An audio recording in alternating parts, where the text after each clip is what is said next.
حضرت صدیق اکبر امیر آدمی تھے اور ان کا بڑا نام تھا، جانے جاتے تھے.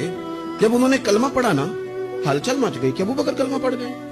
اتنا بڑا تاجر، سردار، اپنے قبیلے کا مالدار بندہ ابو بکر، حضرت ابو بکر صدیق رضی اللہ تعالیٰ عنہ اتنے بڑا نام رکھتے تھے. اب انہوں نے جب کلمہ پڑھا نا تو ان کے جو دوست تاجر تھے نا، بڑے بڑے لوگ، انہوں نے اونٹ رکھے ہوں، ان کے دروازے بھی اونچے ہی ہوتے ہیں، تو اونچے دروازوں سے اونچے لوگ ہی آتے ہیں. اونچے اونچے لوگ ان کے دوست تھے. کون؟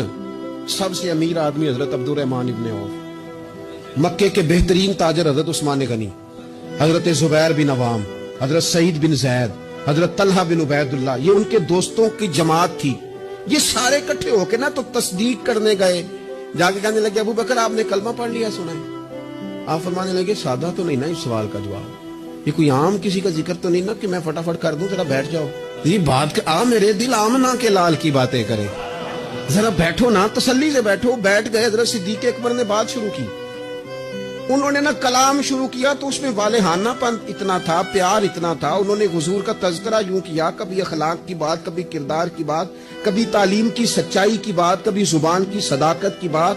اس انداز میں حضور کا ذکر کیا کہ وہ جو تصدیق کرنے آئے تھے نا کہ آپ نے کلمہ پڑھا کہ نہیں پڑھا، وہ سارے بھی کلمہ پڑھ کے مسلمان ہو گئے.